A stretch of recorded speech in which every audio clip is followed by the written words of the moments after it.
ایک اور آیت سورۃ آل عمران کی ہے.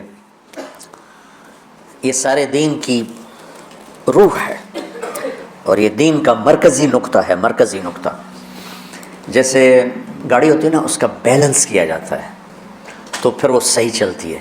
اس کا ایک نقطہ ہوتا ہے، اس پر آ کر چاروں ٹائروں کو ایک جیسے زاویے پر جمع کرنا ہوتا ہے، پھر وہ صحیح چلتی.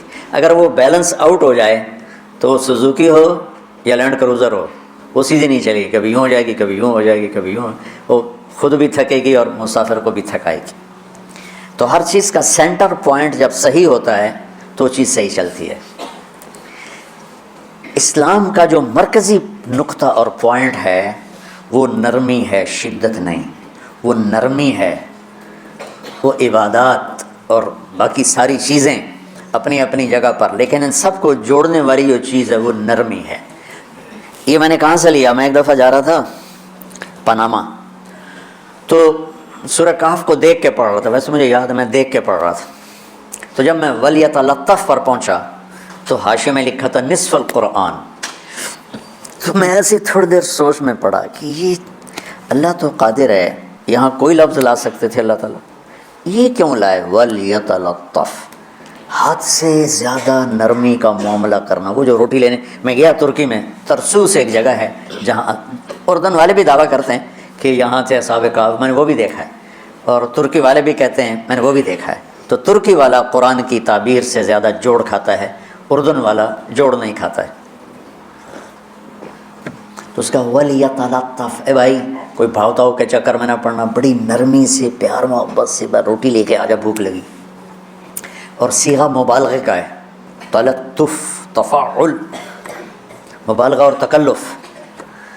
تو تمہارے اندر اگر سختی ہے پھر بھی تم با تکلف نرمی کرو، تمہارے اندر شدت ہے پھر بھی اپنے اوپر نرمی طاری کرو. تو یہاں سے مجھے یہ بات سمجھ میں آئی کہ پوری شریعت کا سینٹر پوائنٹ قرآن ہے، اور قرآن کا سینٹر پوائنٹ نرمی ہے. وَلْيَتَلَطَّفْ. اب ہمارے ڈانٹ ڈپٹ کو بزرگی سمجھا جاتا، ڈانٹ ڈپٹ کو تربیت سمجھا جاتا.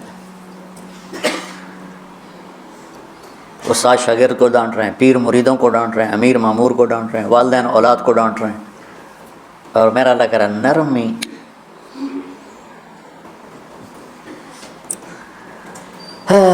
اب آیت سنو، یہ بات سمجھ میں آ گئی؟ اب آیت سنو. اللہ تعالیٰ فرما رہا ہے اپنے محبوب سے، فَبِمَا رَحْمَةٍ مِّنَ اللَّهِ لِنْتَ لَهُمْ وَلَوْ كُنْتَ فَظًّا غَلِيظَ الْقَلْبِ لَانفَضُّوا مِنْ حَوْلِكَ فَاعْفُ عَنْهُمْ وَاسْتَغْفِرْ لَهُمْ وَشَاوِرْهُمْ فِي الْأَمْرِ فَإِذَا عَزَمْتَ فَتَوَكَّلْ عَلَى اللَّهِ إِنَّ اللَّهَ يُحِبُّ الْمُتَوَكِّلِينَ. سبحان. لِنْتَ لَهُمْ بِرَحْمَةِ اللَّهِ، یہ ہونا چاہیے جو نحو کا قاعدہ، فعل پہلے ہوتا ہے اس کے متعلقات بعد میں ہوتے ہیں. تو لِنْتَ لَهُمْ بِرَحْمَةِ اللَّهِ، آپ اللہ کی رحمت سے نرم ہو کے اپنے امت کے لیے. لیکن اللہ تعالیٰ نے فَبِمَا، اللہ نے اپنے نبی پر جتنے احسان قرآن میں بتلائے ہیں، أَلَمْ يَجِدْكَ يَتِيمًا فَآوَىٰ وَوَجَدَكَ ضَالًّا فَهَدَىٰ وَوَجَدَكَ عَائِلًا فَأَغْنَىٰ أَلَمْ نَشْرَحْ لَكَ صَدْرَكَ وَوَضَعْنَا عَنْكَ وِزْرَكَ الَّذِي أَنقَضَ ظَهْرَكَ وَرَفَعْنَا لَكَ ذِكْرَكَ إِنَّا أَعْطَيْنَاكَ الْكَوْثَرَ هُوَ الَّذِي أَيَّدَكَ بِنَصْرِهِ وَبِالْمُؤْمِنِينَ. اب قرآن میں دیکھو وَكَانَ فَضْلُ اللَّهِ عَلَيْكَ كَبِيرًا، اللہ نے قرآن میں اپنے نبی پر جو احسان کیے وہ بتائے اور جتلائے کہ ہم نے آپ کے ساتھ یہ کیا، یہ کیا، یہ کیا، یہ کیا. یہ احسان جیسے اللہ نے بتایا ہے نا اپنے نبی کو، یہ احسان نرمی والا جس طریقے سے بتایا، اس طریقے سے کسی احسان کو ذکر نہیں کیا. فَبِمَا، یہ میرے ہاتھوں کو دیکھو، ہم جب کہتے ہیں بہت بڑا، اس سے آگے تو ہمارے ہاتھ نہیں جاتے نا. تو میرا ایک بھتیجا تھا تو دیر سے بولا، جب وہ گاڑی پہ ہوتا تو ہم کہتے کس چیز پر آئے ہو، تو وہ یوں کرتا. اور جب وہ بس پہ آتا تو کہتا ایسے ایسے کرتا، ایسے ایسے، کہ بھائی بس بڑی ہوتی ہے نا تو اس کا یوں اشارہ کرتا، اور گاڑی چھوٹی تو اس کا یوں اشارہ کرتا. تو فَبِمَا، یہ جو فَبِمَا رحمہ ہے نا، یہ زمین آسمان سے بھی باہر نکل گیا ہے، اور مشرق و مغرب سے پار ہو گیا، شمال جنوب سے پار ہو گیا، فوق تحت سے پار ہو گیا. اللہ تعالیٰ فرما رہا ہے میرے محبوب میری اتنی بڑی رحمت آپ پر آئی جس کو آپ کے رب کے سوا کوئی نہیں جانتا. اور پھر آپ نرم ہو گئے، نرم ہو گئے۔ ان اللہ لا یعطی علی الرفق ما لا یعطی علی العنف، اللہ جو نرمی پہ دیتا ہے وہ سختی پہ نہیں دیتا۔ لو کان الرفق خلقا لما رأى الناس خلقا احسن منہ، نرمی کی کوئی شکل ہوتی تو اس سے حسین کائنات میں کوئی شکل نہ ہوتی، جنت کی حور سے بھی اعلیٰ شکل ہوتی۔ وَلَوْ كَانَ الْعُنْفُ خَلْقًا لَمَا رَأَى النَّاسُ خَلْقًا أَبْغَضَ مِنْهُ، اور اگر بد اخلاقی کی، سخت مزاجی کی کوئی شکل ہوتی تو شیطان سے بھی زیادہ خوفناک ہوتی۔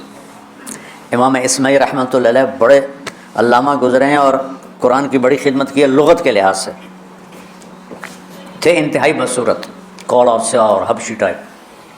کہنے لگے زندگی میں کبھی دھوکہ نہیں کھایا سوائے ایک دفعہ ایک لڑکی نے مجھے ایسا بیوقوف بنایا کہ میرے 14 طبق روشن کر دیے کہ میں جا رہا تھا تو ایک خوبصورت لڑکی نے مجھے مسکرا کے اشارہ کیا، میں کہنے بھائی کوئی میرے اوپر بھی عاشق ہے، تو میں اس کے پیچھے چل پڑا، وہ آگے آگے میں پیچھے پیچھے، وہ آگے آگے میں پیچھے پیچھے، بازاروں میں چلتے چلتے ایک مصور کی دکان پہ پہنچے تو اس نے مصور سے یوں اشارہ کیا اور آگے چلی گئی۔ وہ آگے چلی گئی تو میں حیران ہو گیا، میں نے کہا بھائی یہ کیا چکر ہے؟ کہا جی یہ بچی کل میرے پاس آئی تھی کہ مجھے شیطان کی فوٹو بنا کے دو۔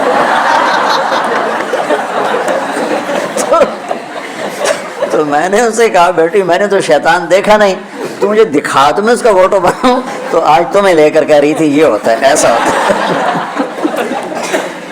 تو اگر سختی کی کوئی شکل ہوتی نا تو شیطان سے بھی بدصورت ہوتی۔ تو ہماری زندگی میں جو آئی ہیں نا رکاوٹیں، اس کا کوئی بڑا سبب نہیں ہے، یہ اسباب ہیں چھوٹے چھوٹے مل کے بڑے ہو۔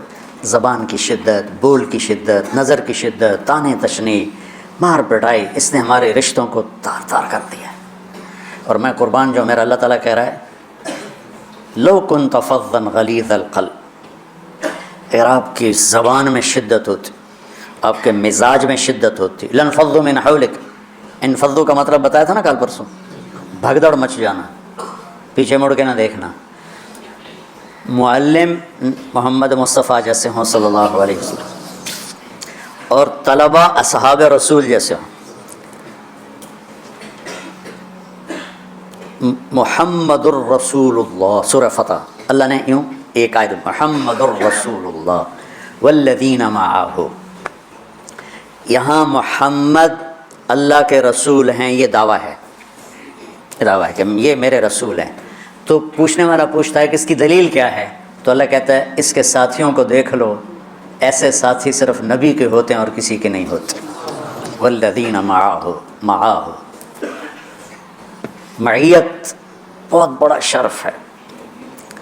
اور وہ کیسے ہیں؟ اشداء علی الکفار ہیں، رحماء بینہم ہیں۔ وہ کیسے ہیں؟ تراہم رکعا سجدا، کوئی سجدوں میں گڑ گڑا رہا، کوئی رکوع میں گڑ گڑا رہا۔ اور اخلاص ایک باریک چیز ہے جس کو موت سے پہلے ہم دعویٰ نہیں کر سکتے کہ میں جو کچھ کر رہا ہوں اخلاص سے کر رہا ہوں، لیکن وہ اتنے اللہ کے قریب ہوئے کہ اللہ نے ان کے اخلاص کی خود گواہی دی، یبتغون فضلا من اللہ ورضوانا۔ میں صرف قرآن سے صحابہ کو بتا رہا ہوں، تتجافى جنوبهم عن المضاجع يدعون ربهم خوفا وطمعا۔ میرے نبی کے ساتھ چلنے والے صحابہ کیسے ہیں؟ راتوں کو اٹھ اٹھ کے روتے ہیں، بستروں سے جدا رہتے ہیں۔ کیسے ہیں؟ كانوا قليلا من الليل ما يهجعون، رات کو بہت تھوڑا سوتے ہیں۔ وبالاسحار هم يستغفرون، اور پھر سحری کے وقت توبہ استغفار کرتے ہیں۔ یہ کیسے ہیں؟ یؤثرون على انفسهم ولو كان بهم خصاصہ، خود بھوکے رہ کر یہ اوروں کو کھانا کھلاتے ہیں۔ یہ کیسے ہیں؟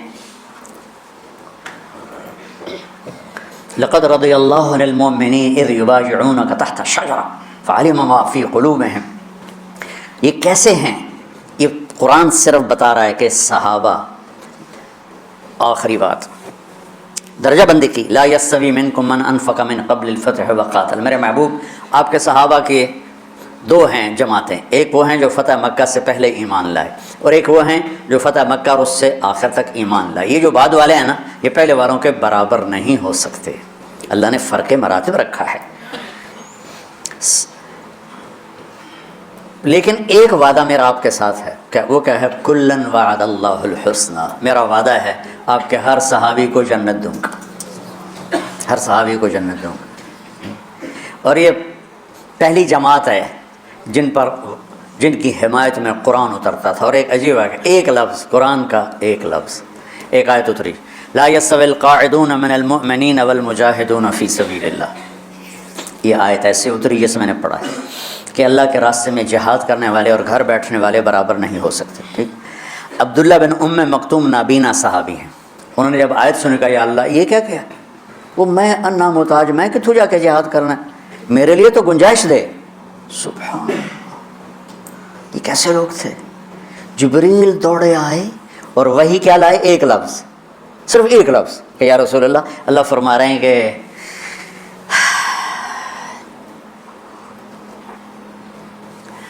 کیا ہے، عبس وتولی اذ جاءہ الاعمی، کا میرے بندے کی فریاد میرے پاس پہنچ چکی ہے، لہٰذا اب اس آیت کو یوں پڑھا جائے، لا یستوی القاعدون من المؤمنین غیر اولی الضرر والمجاہدون فی سبیل اللہ، کہ جو معذور ہیں ان کے علاوہ جو صحت مند ٹھیک ٹھاک ہیں وہ اور جو میرے راہ میں ہیں برابر نہیں ہو سکتے. تو عبداللہ بن ام مکتوم کی فریاد پر قرآن کا ایک لفظ ہے، اور خولہ کی فریاد پر آیات بارش کے قطروں کی طرح، قد سمع اللہ قول التی تجادلک فی زوجها وتشتکی الی اللہ واللہ یسمع تحاورکما ان اللہ سمیع بصیر الذین یظاہرون منکم من نسائهم ما ہن امہاتهم ان امہاتهم الا اللائي ولدنهم وانہم لیقولون منکرا من القول وزورا. یہ پھر آگے بھی چلتی ہیں. ایک دیہاتی عورت کی فریاد نے عرش ہلا دیا اور قرآن اترا. یہ لوگ تھوڑا اور سنا دو تاکہ آپ کو خولہ کا پتہ چلے، خولہ کیا چیز ہے. انصاری عورت ہے، ہاں مالک کی ایک عورت ہے، خامن نے غصے میں طلاق دے دی. طلاق تھی زہار، تو میرے لیے میری ماں کی طرح ہے. اس طلاق کے بعد رجوع ہو ہی نہیں سکتا تھا. 3 طلاق میں تو رجوع ہو جاتا نا کہ کسی اور جگہ شادی ہو جائے، وہاں سے طلاق ہو جائے، واپسی ہو. لیکن اس میں رجوع ایسے ہی ہے شیخ، ایسے ہی ہے. اس میں دوبارہ اگر اس کی شادی ہو جائے اور پھر وہاں سے وہ فارغ ہو کر اس سے شادی نہیں ہو سکتی. یہ اس زمانے کا رواج تھا. اب یہ ان کی عمر گزر گئی تھی، جو بھاگی بھاگی اللہ کے نبی کے پاس ہے، یا رسول اللہ میرے خامن اوس بن مالک نے زہار کر دیا، اوس بن صامت نے مجھ سے زہار کر دیا، تو کیا فتویٰ ہے؟ آپ نے کہا حرمت علیہ ہے، بیٹی تو حرام ہو گئی. بولیں گے یا رسول اللہ اکل مالی وافنا شبابی، جوانی میری ڈھل گئی، مال میرا کھا گیا وہ، تو میں کہاں جا کے بیٹھوں، ماں باپ میرے نہیں ہیں. آپ نے کہا حرمت علیہ ہے، تو اس پہ حرام ہو گیا. پھر اس نے کہا یا رسول اللہ میرا کیا بنے گا؟ تو آپ چپ ہو گئے. کبھی جب وہ مانتی نہیں تو کیا کرو، آپ چپ ہو گئے. حضرت عائشہ رضی اللہ عنہا آپ کو کنگھی کر رہی تھی. جب اس نے دیکھا اللہ کے نبی نے جواب دینا چھوڑ دیا ہے، کہا چلے ٹھیک ہے میں اپنے رب سے بات کرتی ہوں. اس نے وہیں بیٹھے بیٹھے ہاتھ اٹھایا، اللہ ان لی منہ صبیۃ صغار، اے میرے رب میرے چھوٹے چھوٹے بچے، ان ضممتہم الی فجعوا وان ضممتم الیہ فضاعوا، میرے رب میرے چھوٹے چھوٹے بچے، عمر میری ڈھل گئی، میری دوسری شادی نہیں ہو سکتی، ان بچوں کو میں اپنے پاس رکھوں تو ان کو روٹی کہاں سے کھلاؤں، یہ بھوکے مریں گے. خامند کے پاس چھوڑ کے چلے جاؤں تو وہ بھی کمزور ہو چکا ہے، یہ ان کی تربیت کون کرے گا، یہ تو برباد ہو جائیں گے. اب اس کی دعا سنو، یا اللہ اپنے نبی کی زبان پر میرے حق میں فیصلہ دے. یہ نہیں کہا کہ تو اپنی شریعت کا فیصلہ سنا، کہ اللہ میرے حق میں دینا ہے فیصلہ. اور اللہ تعالیٰ کا قرآن آ گیا، ہاں خولا ہم نے اپنے رحمت کے طفیل تیرے حق میں فیصلہ دے دیا.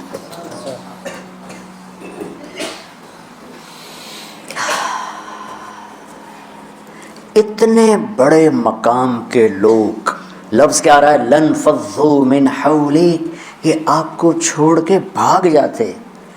سختی اتنی بڑی بلا ہے کہ اتنے دھرتی نے کسی نبی کے ایسے ساتھی نہ دیکھے گی، اور ایسے عظیم انسان دنیا میں نہ آئیں گے. انبیاء کے بعد عظیم ترین انسانوں کا ٹولہ، لیکن وہ بشر تھے، ان سے خطائیں ہوئیں، ان سے گناہ ہوئے، پر اللہ نے کہا جاؤ ہم نے معاف کر دیا. کلا وعد اللہ الحسنی، جاؤ سب کے لیے جنت ہے.